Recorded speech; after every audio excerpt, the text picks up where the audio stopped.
Bom, vamos continuar com volumes finitos. Estou ainda trabalhando com a integração das equações, né? Mostrando para vocês como é que faz a integração. Na verdade, como é que faz a discretização, né? Estou sempre trabalhando com a integração e o balanço no volume de controle. Tá? Então, vou fazer isso agora para a equação unidimensional transiente, né? Condição de calor unidimensional transiente, que é outra equação simples, né?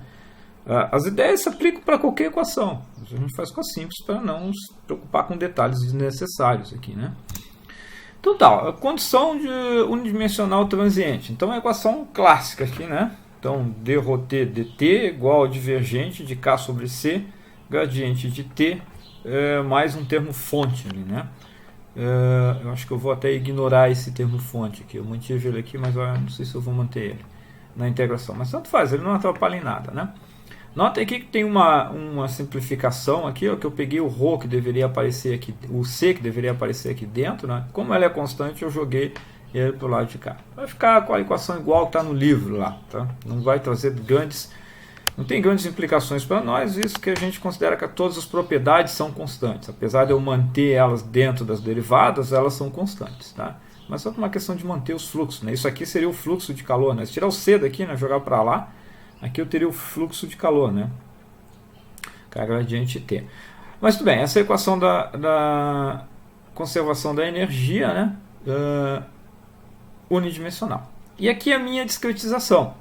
Notem, ó, aqui a fronteira. O que é a fronteira do volume? É só o azulzinho aqui, ó. Eu estou mantendo o padrão, tá? A fronteira do volume, o volume é esse salmão aqui, né? E a fronteira do volume é o azul. Notem que não tem fronteira embaixo nem em cima. Por quê? Porque a discretização é unidimensional. Tá? E notem que eu escrevi as áreas aqui para não confundir, né? Qual é a área? Bah, se é unidimensional, a área, aqui, ó, essa dimensão é 1. E como é área, né, tem uma normal a essa figura, né, entrando na tela do computador, que é 1 também. Então a área, tanto em W quanto em E, é 1. E o volume? O volume é essa área multiplicada pela espessura, né, pelo comprimento, sei lá, do meu volume. Então o do meu volume de controle. Então o meu volume, né, meu volume elementar, ele é 1 vezes 1, que é a área, vezes ΔX. Tá? Então tomem cuidado, né, tem que ficar atento. Eu vou tentar manter essas coisas coloridinhas na dedução para a gente nunca esquecer o que está fazendo efetivamente. Tá? A mesma ideia, tenho duas formas de fazer. Ou eu integro a equação diferencial no volume de controle, ou eu realizo um balanço das propriedades no volume de controle. Tá? Eu vou começar agora ao contrário, né? Eu vou até invertir aqui, né? Eu vou começar integrando a equação diferencial. Tá? Então, a condição 1D transiente, integração da equação de conservação. Então, ó, o volume de controle, eu trouxe ele para cá, né? Nos ajudar aqui, manter ele do ladinho. Notem que tem aqui, ó, tá pequenininho, mas eu acho que dá para ver, ó, aqui, ó, são a direção normal, aqui, ó, N e N, sempre aponta para fora da minha superfície, né? Então, eu repeti a equação aqui, mantive o termo fonte, porque estava na dúvida se eu ia trabalhar ou não, mas tudo bem. Eu prefiro trabalhar na forma vetorial, lembrem que eu falei, né? Então eu acho que é mais fácil ver essas coisas na forma vetorial. Se vocês assistirem lá os vídeos do professor Malisca, ou mesmo acompanharam pelo livro, né? Vocês vão ver que ele não é muito... Pelo menos na época que eu fiz o curso, ele não usava a forma vetorial, ele trabalhava tudo escalar. Eu prefiro o vetorial, acho que o vetorial é mais fácil. É mais fácil de justificar algumas coisas, tá? Que a gente sabe, de tanto fazer, você sabe, aqui vai ser menos, lá vai ser mais. Mas com a vetorial não fica dúvida, eu consigo explicar isso direitinho. No escalar eu sempre me atrapalhava nessa explicação. Tá? Então, integrando no tempo e no volume de controle, né? E no espaço seria, né? Mas aqui é o volume de controle. Né? Então tem as duas integrais, a integral de tempo, que eu botei para fora lá, e a integral de volume, que eu botei aqui dentro. Poderia ser o contrário, né? A gente consegue, tem uma dedução que você consegue provar que nessas equações de transporte, tanto faz a ordem dessa integral aqui, de ser o t por fora ou a integral de t por dentro, que vai dar no mesmo, tá? Os matemáticos dizem, mas aí, porque agora eu vou integrar primeiro o t, né? Mas isso não pode.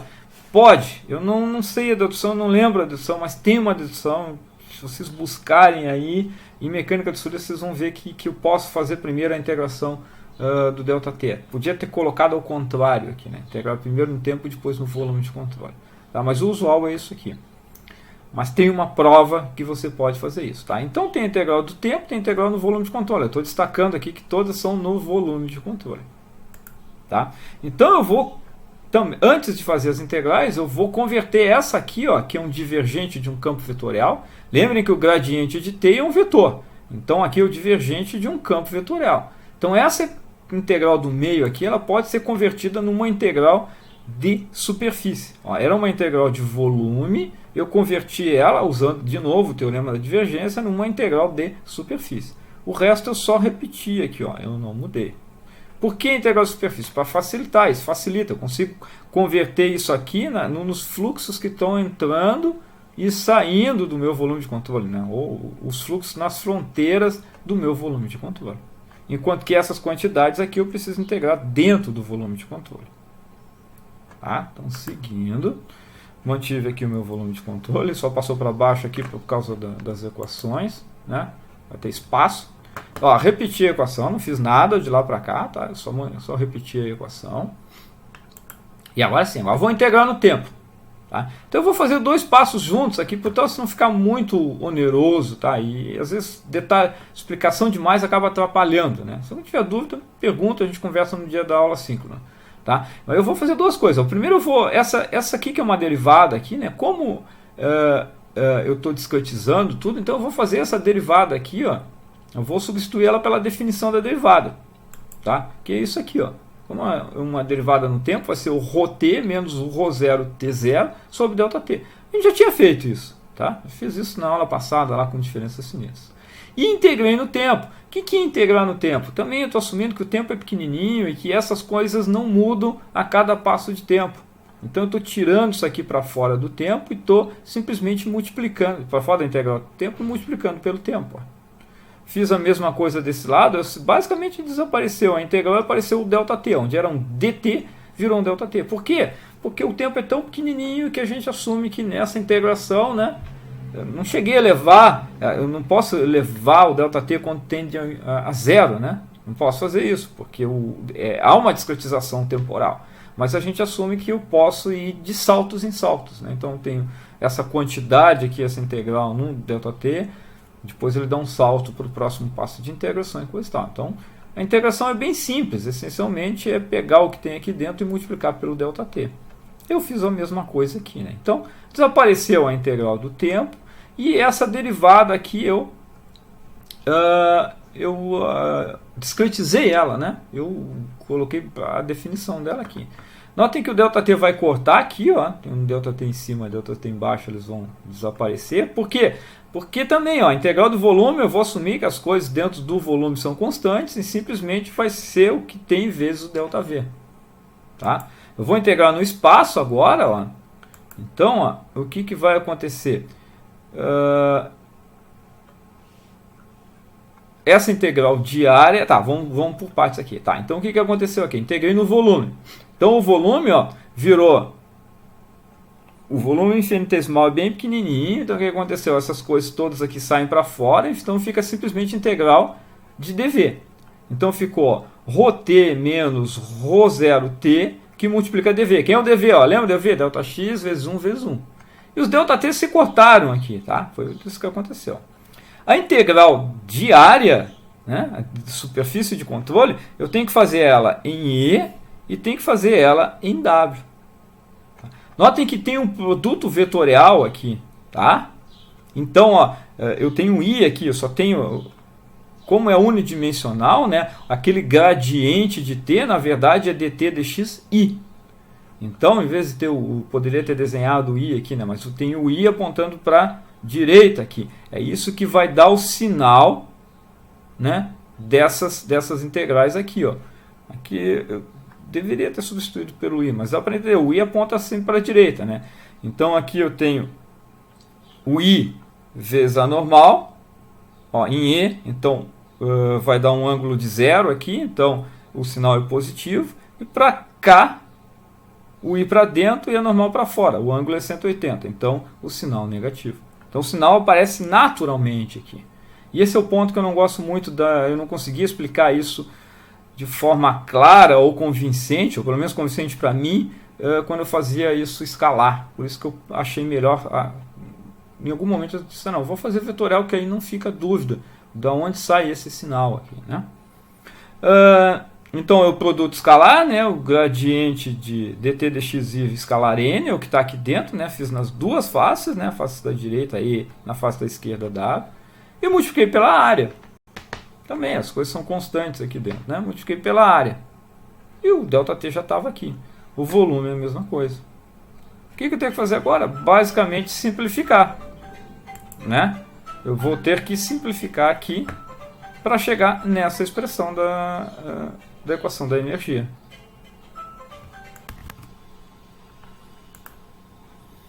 Bom, a outra forma de fazer essa mesma discretização é através do balanço no volume de controle. Da mesma forma que eu fiz para a conservação da massa, eu posso fazer isso para a equação da energia, qualquer equação, obviamente. Tá?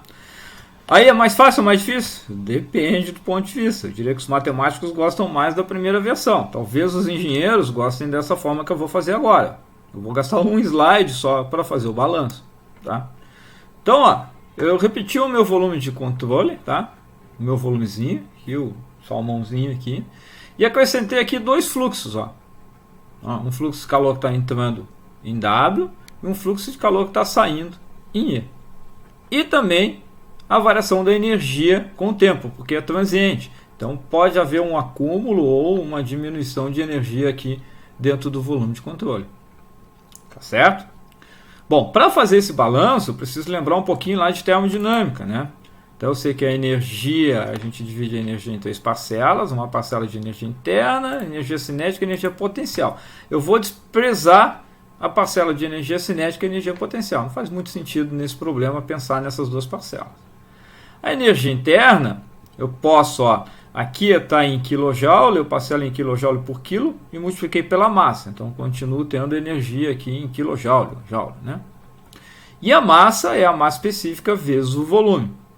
O Uzinho é a energia interna.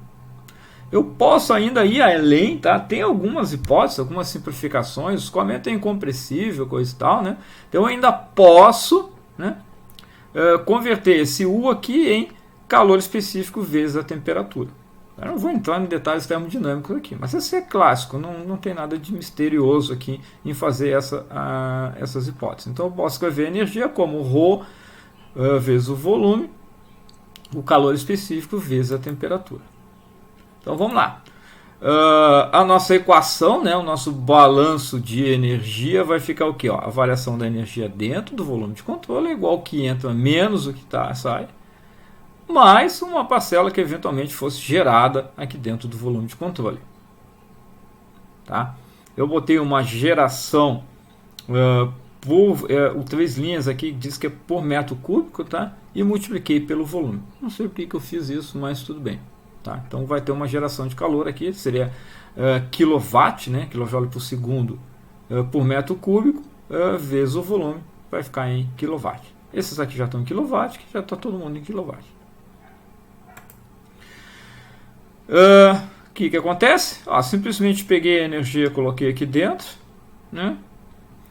Qual é o fluxo de calor que está entrando aqui? A condução. Então, menos leite Fourier, menos K vezes a área, ó, que acaba sendo 1 dt dx, menos, ó, o menos, esse menos é o menos da equação, o fluxo de calor aqui, ó, que está saindo aqui, menos Ka dt dx. Quando eu arrumar essas coisas, ó, a área vai desaparecer, o ΔV vai virar ΔX, né? O volume aqui, né, que tem um delta aqui, vai virar ΔX. Ó, o fluxo na esquerda, o fluxo na direita, né? O fluxo em W, o fluxo em E. Quando eu arrumar, eu posso ir direto aqui, ó. Fiz a derivada. Quais são as simplificações aqui, ó? Notem que o C era constante. Então eu joguei o C para o outro lado, para a equação ficar igual à anterior. Tá? Ajustei os sinais aqui, ó. Esse cara fica positivo, né? O DE, ó, menos fica positivo, e aqui tinha o menos para ser para cá. Então eu essencialmente inverti. Substituí o ΔV por ΔX, né? Vezes 1 vezes 1. E aqui na derivada, ó, o C já saiu para lá, o ΔX eu tirei de dentro da derivada, né? O ΔX não varia com o tempo, né? O volume não vai variar com o tempo. e fiz a derivada. Ó. A derivada de quem? De ρt. Né? drT dt vai ficar ρt no instante atual menos ρt no instante anterior divididos por ΔX. E, felizmente, eu tenho que ter chegado na mesma equação que eu fiz lá integrando no volume de controle. É difícil? Não. Qual a forma mais fácil? Depende de quem está fazendo. Tá? Depende. Eu gosto de mostrar as duas maneiras para que vocês tenham opção. Mas depende de cada um. Tá?